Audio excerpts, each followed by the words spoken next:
So a 7A administrator, anybody could be appointed as a 7A administrator. You could be appointed as one. If you live in the building, matter of fact, it might be the best interest of the tenants in the building if you were appointed as a 7A. I could show you how to organize the tenants. You know what I mean? I show you how to do it, and then inevitably, you as a tenant become appointed as a 7A.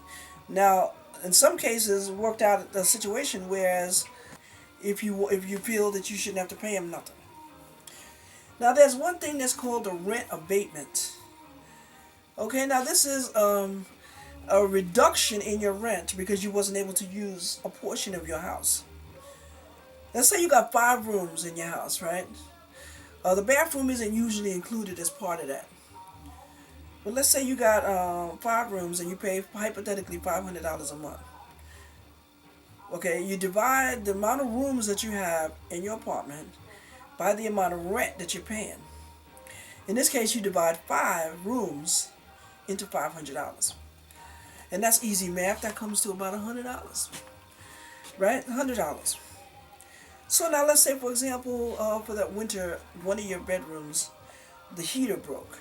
And you wasn't able to use that room for, let's say, 6 months. Okay? You wasn't able to use that one room for 6 months. Now, if you're good with math, you would have figured out the numbers already. Okay, now what did we do? We took the numbers of rooms and we added that, we counted them up, we individualized them, and we divided that into the amount of rent that you're paying. Okay, and that comes out with the cost per room that you're paying. So now if you wasn't able to use one room for 6 months, how much would you be asking for in an abatement? Okay, now let's say you have paid up, your rent is paid.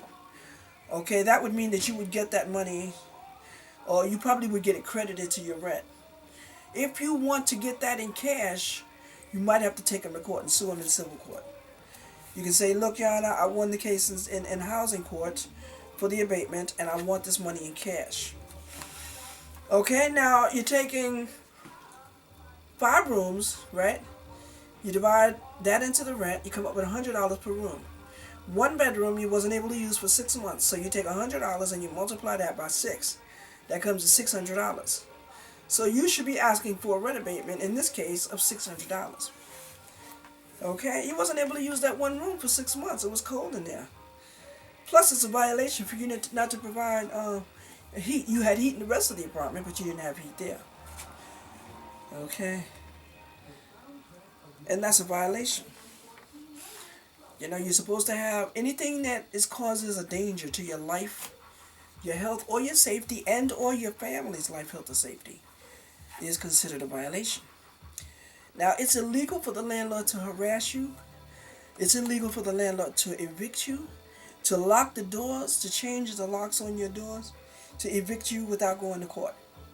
It is against the law, like I said, for them to harass you. They should not have entry into your apartment. And if you look at your lease, you'll see that it says that they are only allowed to come in an emergency.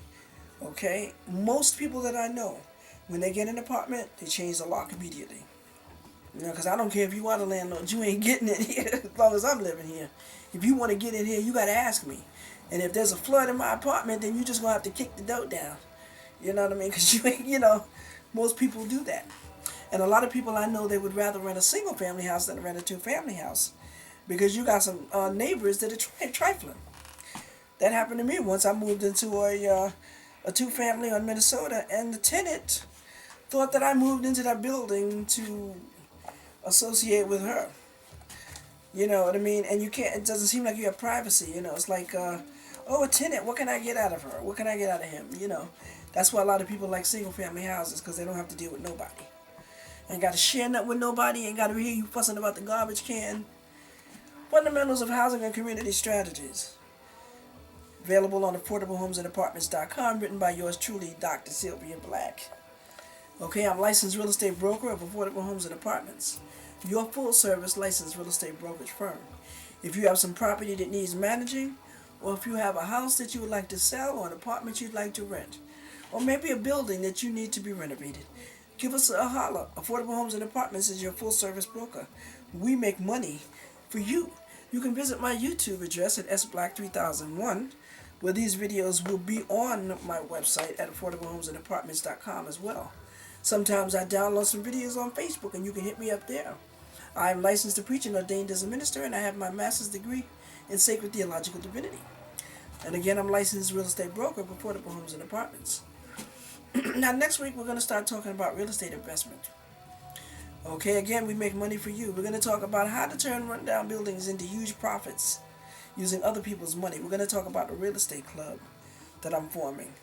I'm going to show you how to build a portfolio of investment properties in the Western New York region. Okay, increase your income without increasing your workload. Okay, I'm going to talk to you about investment opportunities. We're going to talk about loans and grants as the weeks progress. Not in that 30, 29 minutes, we ain't. Okay. Again, I'm available for speaking engagements if you like me to come to your facility. You want me to preach, I'd be more than happy to. If you want me to talk about real estate, we'll be looking for a space in which to hold the workshops. We're going to be having a tenants' rights workshop. If you're interested in attending, please sign up on the website at AffordableHomesAndApartments.com. Okay, and you can sign up where it says tenants, sign up here, and you can sign up for any one of the services as a tenant. If you're a homeowner or want to buy a home, you can sign up there as well. AffordableHomesAndApartments.com. If you're facing violations, if your landlord refuses to fix something in your apartment, and you and or your family, the building is a danger to your life, health, and safety, contact Affordable Homes and Apartments. We can show you how to help you get the remedy, get it solved. Okay, we'll either help you to work with the landlord, or we can help you find someplace else to move. Well, I want to thank you for joining me today for Real Estate, Religion, and You. And I want to encourage you, my brothers and sisters, to get a copy of this book, Fundamentals of Housing and Community Strategies. It's also available on Amazon.com. Holla at the sister, y'all. I'm moving on up, like the Jeffersons was, okay? And again, join me next week right here on Time Warner Public Access TV Channel 20 at 6:30 p.m. on Wednesday. And Saturday, 12:30 to 1. Okay? And don't forget, this is available on AffordableHomesAndApartments.com. And I want to thank you again for joining me today for Real Estate, Religion, and You.